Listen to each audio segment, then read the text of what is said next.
The Security Service, also known as MI5 Military Intelligence Section 5, is the United Kingdom's domestic counterintelligence and security agency and is part of its intelligence machinery alongside the Secret Intelligence Service MI6. Government Communications Headquarters (GCHQ) and Defense Intelligence (DI). MI5 is directed by the Joint Intelligence Committee (JIC) and the service is bound by the Security Service Act 1989. The service is directed to protect British parliamentary democracy and economic interests, and counter terrorism and espionage within the UK. Within the civil service community, the service is colloquially known as Box 500 after its official wartime address of P.O. Box 500. Its current address is P.O. Box 3255, London SW1P1AE. Organisation. The Security Service comes under the authority of the Home Secretary within the Cabinet. The service is headed by a Director General at the grade of a Permanent Secretary of the British Civil Service, who is directly supported by an Internal Security Organisation, Secretariat, Legal Advisory Branch and Information Services Branch. The Deputy Director General is responsible for the operational activity of the service, being responsible for four branches: International Counter-Terrorism, National Security Advice Centre, Counter-Proliferation and Counter-Espionage, Irish and Domestic Counter-Terrorism and Technical and Surveillance Operations. The service is directed by the Joint Intelligence Committee for Intelligence Operational Priorities.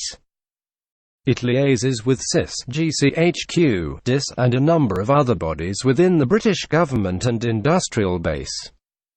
It is overseen by the Intelligence and Security Committee of Members of Parliament, who are directly appointed by the Prime Minister, by the Interception of Communications Commissioner, and by the Intelligence Services Commissioner. Judicial oversight of the service's conduct is exercised by the Investigatory Powers Tribunal. Operations of the service are required to be proportionate and compliant with British legislation, including the Regulation of Investigatory Powers Act 2000, the Investigatory Powers Act 2016, the Data Protection Act 2018, and various other items of legislation.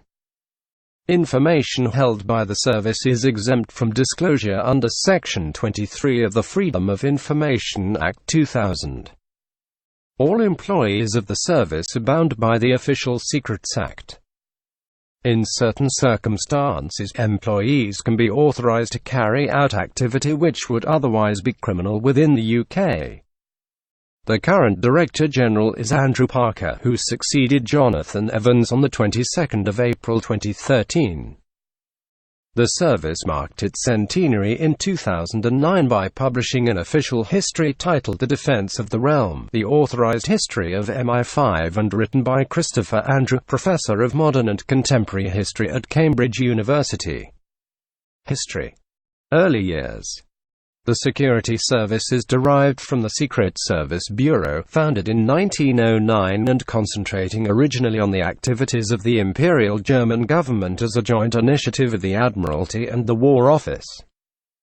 The Bureau was split into naval and army sections which, over time, specialized in foreign target espionage and internal counter-espionage activities respectively.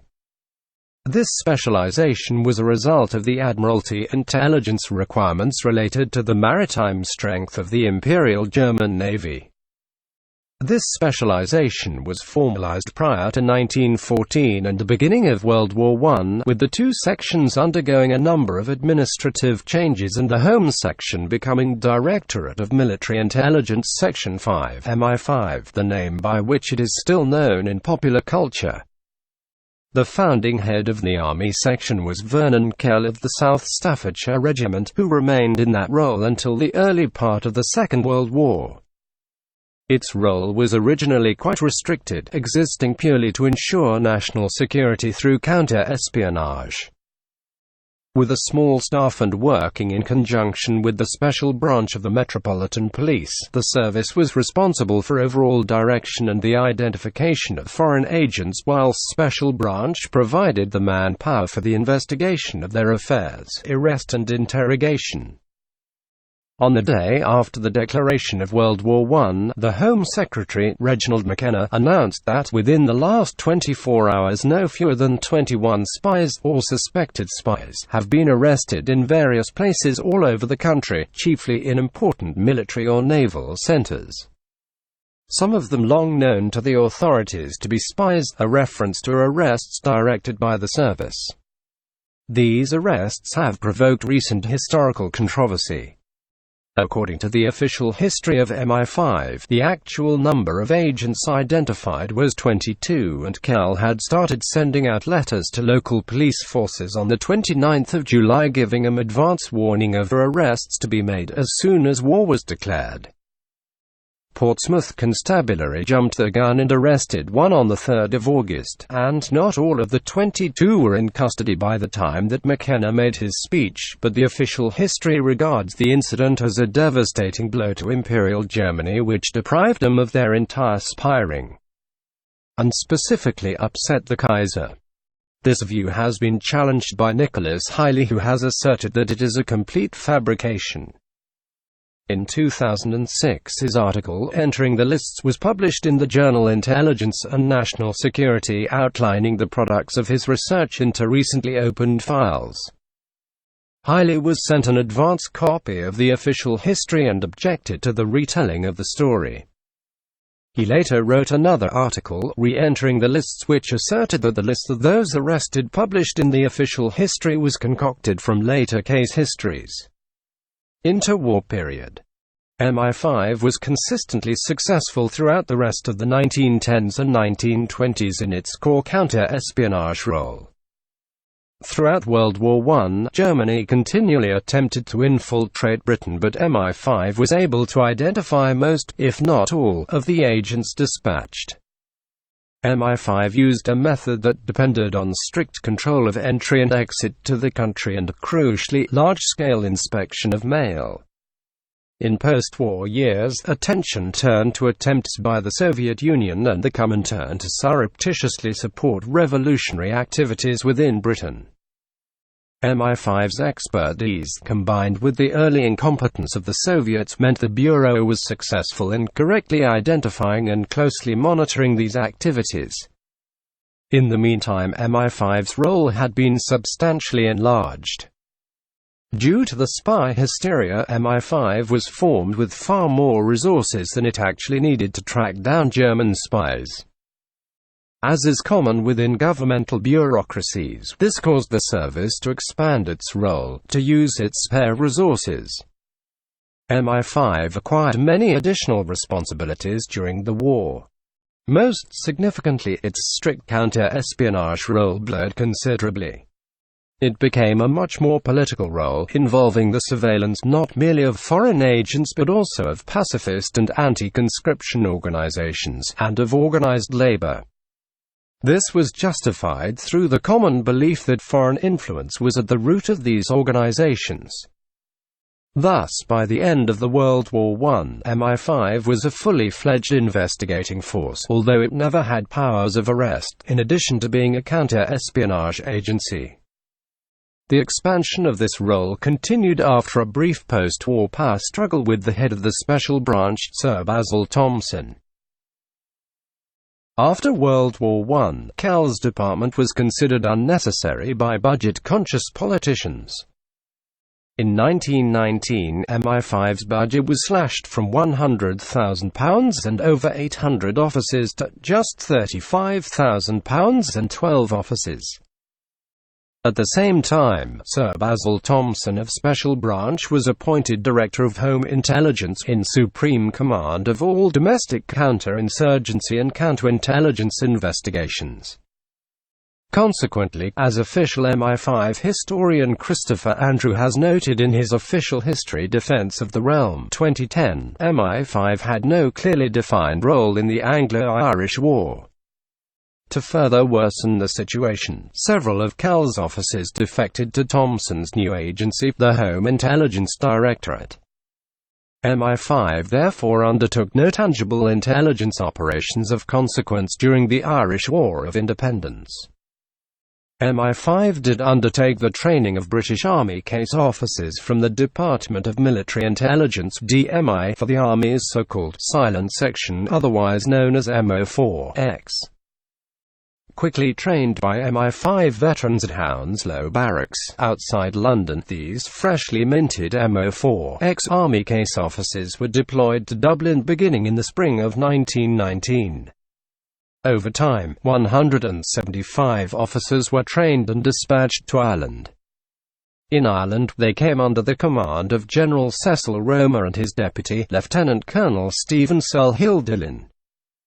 In April 1919, Colonel Walter Wilson of DMI arrived in Dublin to take over the day-to-day management of these 175 Army intelligence officers, and the unit was designated as the Dublin District Special Branch DMI MO4X DDSB because it operated exclusively within the confines of the Army's Dublin Military District.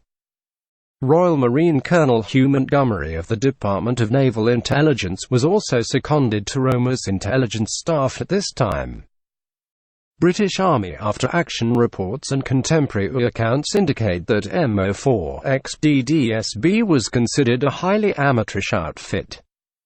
Serious government constraints coupled with alcohol abuse and social fraternization with local prostitutes would prove to be the downfall of several of these amateur sleuths. Despite these failings, it was not MI5 but one of Basil Thompson's agents, John Charles Burns, a double agent within the IRA, who identified Michael Collins and came close to arranging his capture. Burns was discovered as a British spy and executed by the IRA in March 1920. The intelligence staff of Michael Collins' Irish Republican Army penetrated the unit. Using DMP detectives Ned Broy and David Nelligan, Michael Collins was able to learn the names and lodgings of the MO4X agents, referred to by IRA operatives as the Pyro Gang. On Bloody Sunday, Collins ordered his counter-intelligence unit, the Squad, to assassinate 25 MO4X agents, several British courts-martial officers, at least one agent reporting to Basil Thompson, and several intelligence officers attached to the Royal Irish Constabulary Auxiliary Division. On Bloody Sunday, Collins ordered his counter-intelligence unit, the Squad, to assassinate 25 MO4X agents, several British courts-martial officers, at least one agent reporting to Basil Thompson, and several intelligence officers attached to the Royal Irish Constabulary Auxiliary Division, at their lodgings throughout Dublin. Although the shooting of 14 British officers had the desired effect on British morale, in many ways Bloody Sunday was a botched job. 3 of Collins's men were apprehended after engaging in a shootout on the street, and at least 2 of the wounded British officers had no connection whatsoever to British intelligence. Moreover, with MO4X having fielded a total of 175 agents of the DDSB, Collins's operation only temporarily slowed British momentum.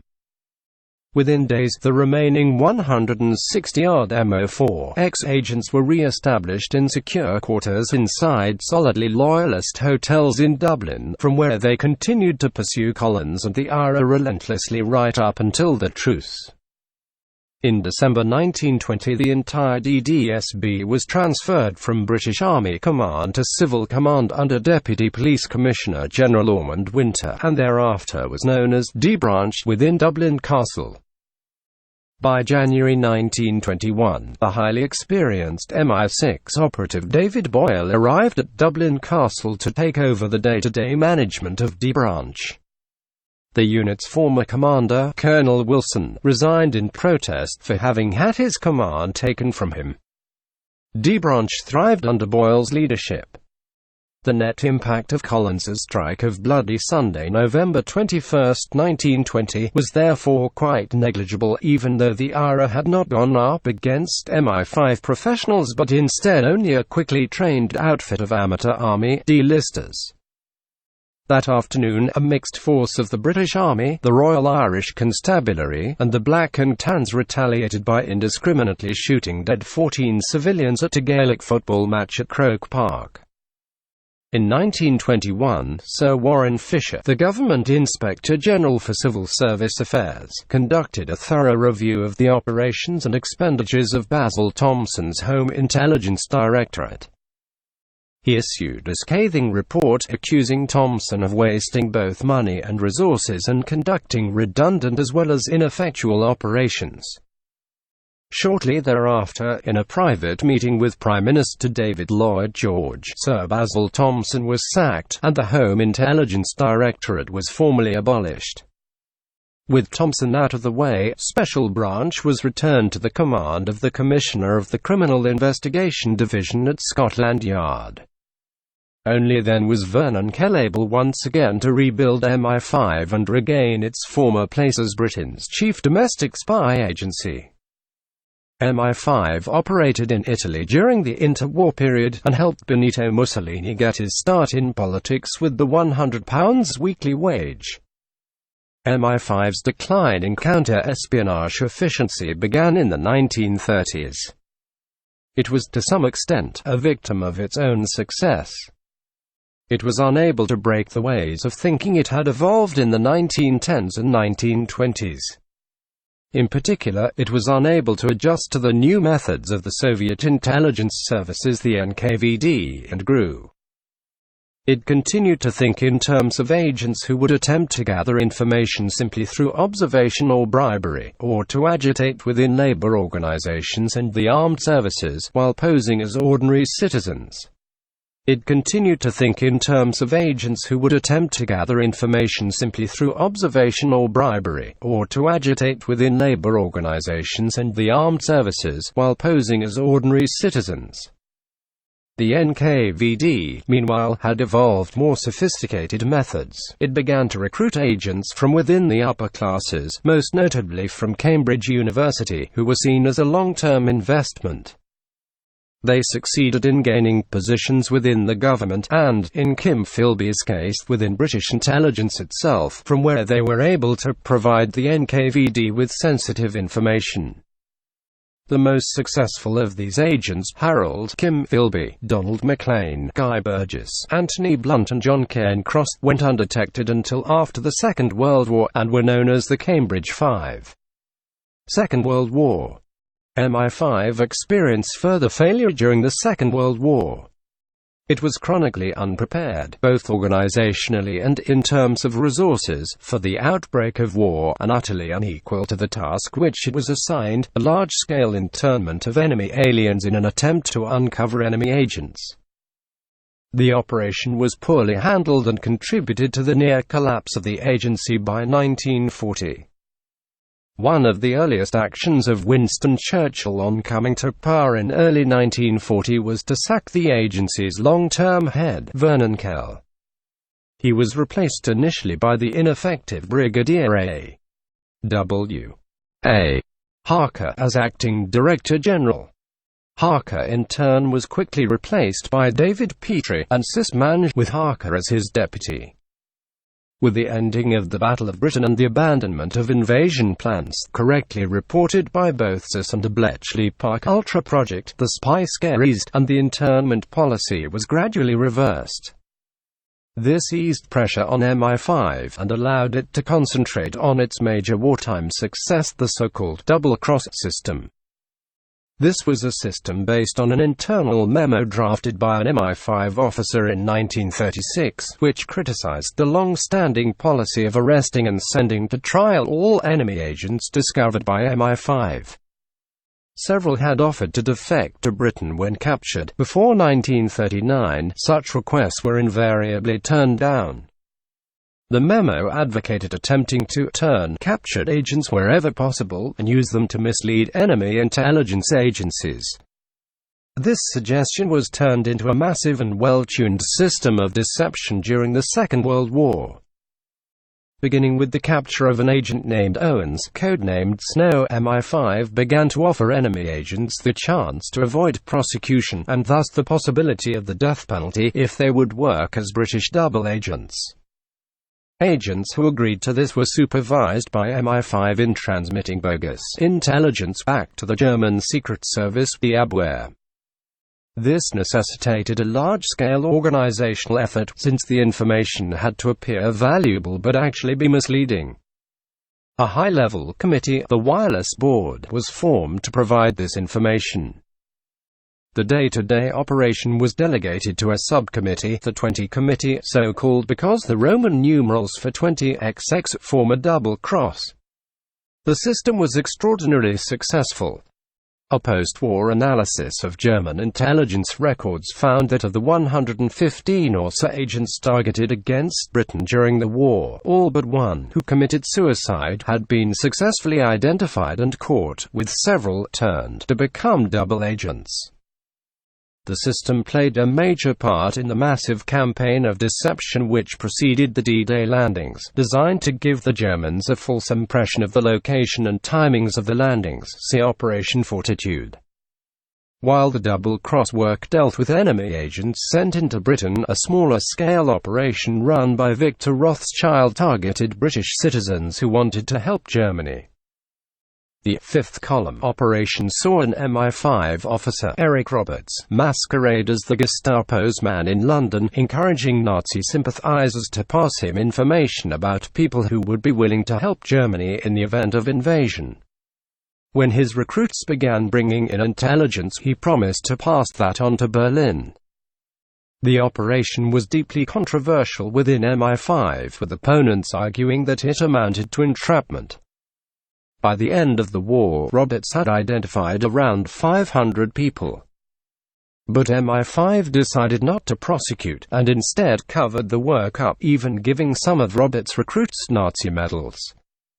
They were never told the truth. All foreigners entering the country were processed at the London Reception Centre (LRC) at the Royal Patriotic School, which was operated by MI5 subsection B1D. 30,000 were inspected at LRC.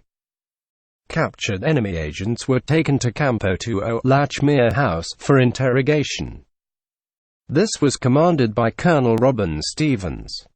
There was a reserve camp, Campo 20, at Huntercombe, which was used mainly for long-term detention of prisoners. Post-war, the Prime Minister's personal responsibility for the service was delegated to the Home Secretary Maxwell Fyfe in 1952, with a directive issued by the Home Secretary setting out the role and objectives of the Director General. The service was subsequently placed on a statutory basis in 1989 with the introduction of the Security Service Act. This was the first government acknowledgement of the existence of the service. The post-war period was a difficult time for the service, with a significant change in the threat as the Cold War began, being challenged by an extremely active KGB and increasing incidents of the Northern Ireland conflict and international terrorism. Whilst little has yet been released regarding the successes of the service, there have been a number of intelligence failures which have created embarrassment for both the service and the government. For instance, in 1983 one of its officers, Michael Bettany, was caught trying to sell information to the KGB. He was subsequently convicted of espionage. Following the Michael Bettany case, Philip Woodfield was appointed as a staff counselor for the Security and Intelligence Services. His role was to be available to be consulted by any member or former member of the Security and Intelligence Services who had anxieties relating to the work of his or her service that it had not been possible to allay through the ordinary processes of management-staff relations, including proposals for publications. The service was instrumental in breaking up a large Soviet spy ring at the start of the 1970s, with 105 Soviet embassy staff known or suspected to be involved in intelligence activities being expelled from the country in 1971. One episode involving MI5 and the BBC came to light in the mid-1980s. MI5 officer Ronnie Stoneham had an office in the BBC and took part in vetting procedures. Controversy arose when it was alleged that the service was monitoring trade unions and left-wing politicians. A file was kept on Labour Prime Minister Harold Wilson from 1945 when he became an MP, although the agency's official historian Christopher Andrew maintains that his fears of MI5 conspiracies and bugging were unfounded. A file was kept on Labour Prime Minister Harold Wilson from 1945 when he became an MP, although the agency's official historian Christopher Andrew maintains that his fears of MI5 conspiracies and bugging were unfounded. As Home Secretary, the Labour MP Jack Straw discovered the existence of his own file dating from his days as a student radical. One of the most significant and far-reaching failures was an inability to conclusively detect and apprehend the Cambridge 5 spy ring, which had formed in the interwar years and achieved great success in penetrating the government and the intelligence agencies themselves. Related to this failure were suggestions of a high-level penetration within the service. Peter Wright, especially in his controversial book Spycatcher, and others believing that evidence implicated the former Director General, Roger Hollis, or his deputy Graham Mitchell. The Trend Inquiry of 1974 found the case unproven of that accusation, and that view was later supported by the former KGB officer Oleg Gordievsky. Another spy ring, the Portland spy ring exposed after a tip-off by Soviet defector Michael Golunievsky, led to an extensive MI5 surveillance operation. There have been strong accusations leveled against MI5 for having failed in its obligation to provide care for former police agents who had infiltrated the Provisional IRA during the Troubles. The two most notable of the agents, Martin McGartland and Raymond Gilmore, went on to reside in England using false identities and in 2012 launched test cases against the agency. Both men claimed to journalist Liam Clark in the Belfast Telegraph that they were abandoned by MI5 and were left high and dry despite severe health problems as a result of their work and lavish promises of lifetime care from their former intelligence bosses. Both men suffer from post-traumatic stress disorder. On 12 December 2001, following the United States invasion of Afghanistan, it was agreed that MI5 staff should be sent to Afghanistan to interview prisoners captured by the Northern Alliance and the U.S. military. On 9 January 2002, the first MI5 staff arrived at Bagram.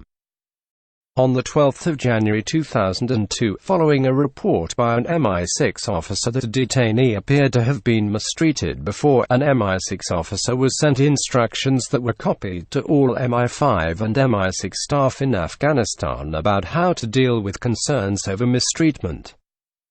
Referring to signs of abuse, given that they are not within our custody or control, the law does not require you to intervene to protect this.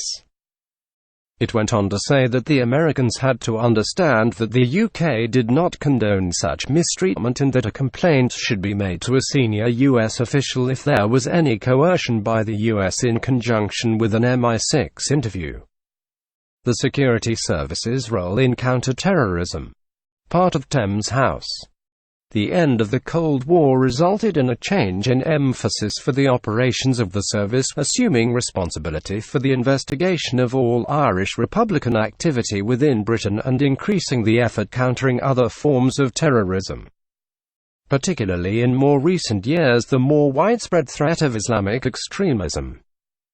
Whilst the British security forces in Northern Ireland have provided support in the countering of both Republican and Loyalist paramilitary groups since the early 1970s, Republican sources have often accused these forces of collusion with Loyalists.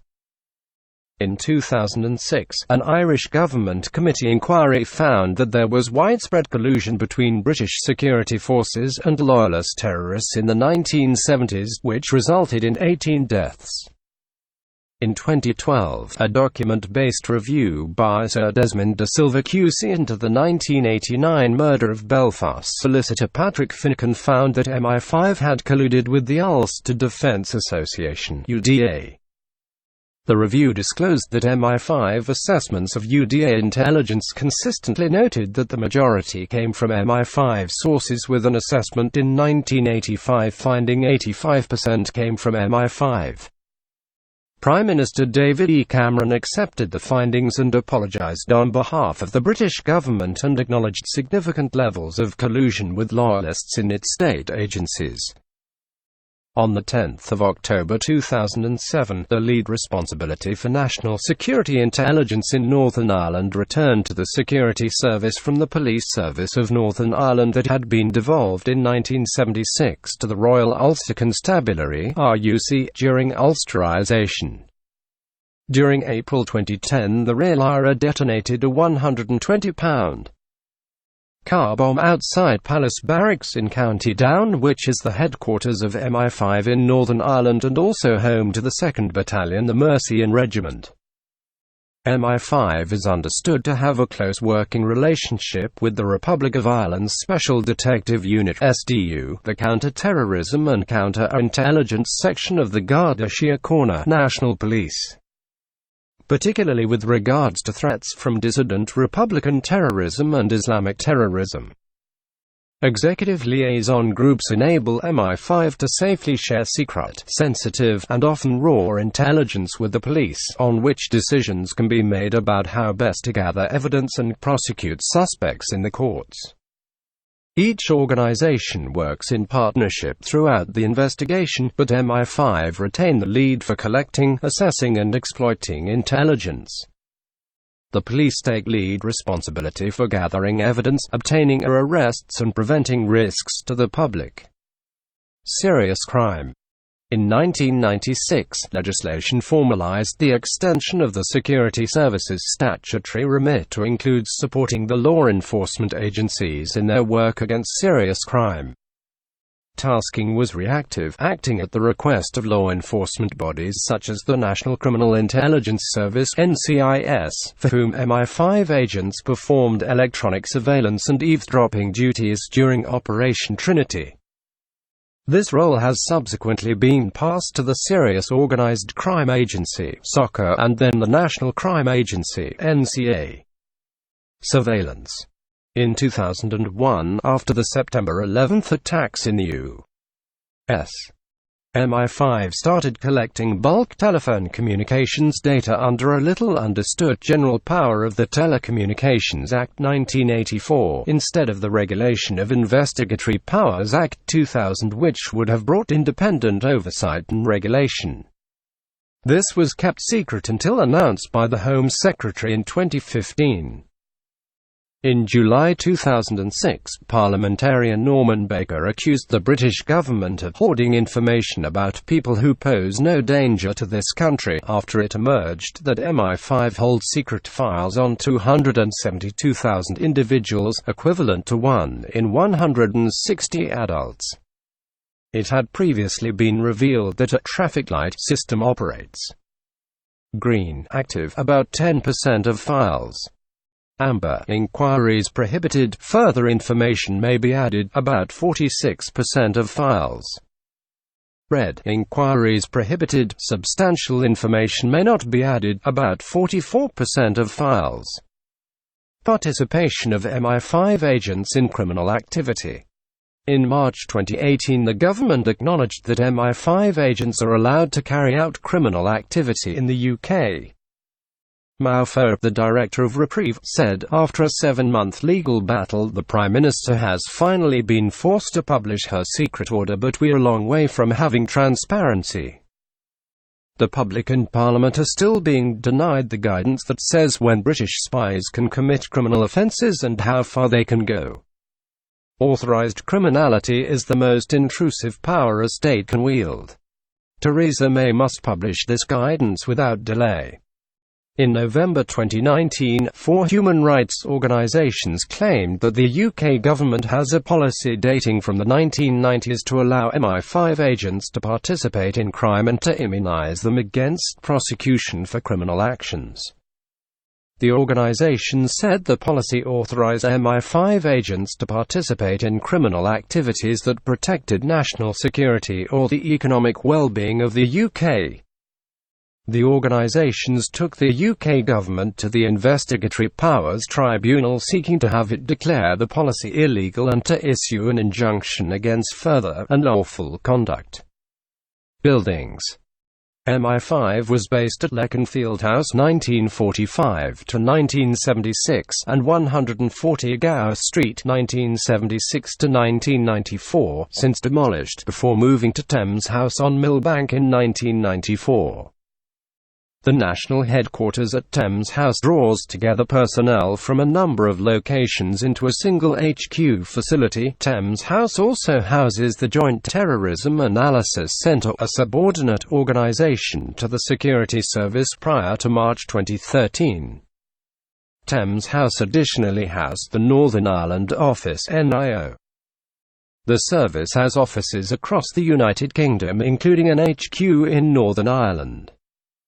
Details of the Northern Operations Centre in Greater Manchester were revealed by the firm who built it. Directors General of the Security Service. Main article: Director General of MI5. 1909–1940, Sir Vernon Kell, B. 1873d. 1942. 1940–1941, Oswald Allen Harker, B. 1886d. 1968. 1941–1946, Sir David Petrie, B. 1879d. 1961. 1946–1953, Sir Percy Sillitoe, B. 1888d. 1962. 1953–1956, Dick White, B. 1906d. 1993. 1956–1965, Roger Hollis, B. 1905d. 1973. 1965–1972, Martin Furnivall Jones, B. 1912d. 1997. 1972–1979, Michael Hanley, B. 1918d. 2001. 1979–1981, Howard Smith, B. 1919d. 1996. 1981–1985, John Jones, B. 1923d. 1998. 1985–1988, Anthony Duff, B. 1920d. 2000.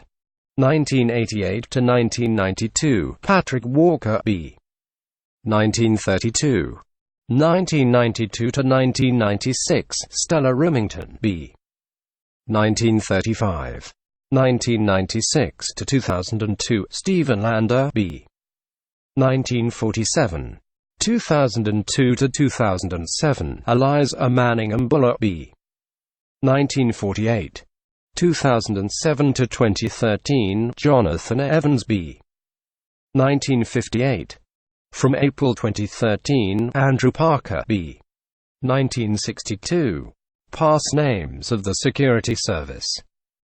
Although commonly referred to as MI5, this was the service's official name for only 13 years, 1916 to 1929, but it is still used as a subtitle on the various pages of the official Security Service website, as well as in their web address http://www.mi5.gov. UK. October 1909, founded as the Home Section of the Secret Service Bureau. April 1914, became a subsection of the War Office Directorate of Military Operations, Section 5, MO5, MO5G. September 1916, became Military Intelligence Section 5, MI5. 1929, renamed the Defense Security Service. 1931, renamed the Security Service.